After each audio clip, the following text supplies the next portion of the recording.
Hello everyone, welcome to WebTech Tutorials. Today's tutorial is about how to sign in for Java with Facebook. Before moving on, if you have not subscribed to our channel, hit the subscribe button to WebTech Tutorials for our helpful web videos and tutorials. Moving on today's video, if you want to log in or sign in here in the Java for learning the Java developing and other skills with Facebook account, you should be logged into your Facebook account. You can download the Java application from Play Store, then tap open the application. You can see there is the sign in option, so go for sign in via Facebook.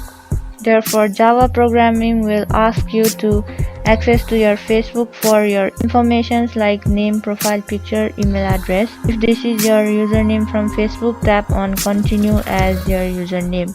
Therefore, the sign up is being completed and now you will be successfully logged into the Java programming application in here, and you can start learning and working on building the best contents that are available in this application. I hope this video was helpful to you guys in learning how to log in or sign in to the Java with Facebook account. Thank you for watching our video till the end. Do like and subscribe to our channel. Also hit the bell icon for more upcoming tutorials. If you have any question or comments, you can mention them below.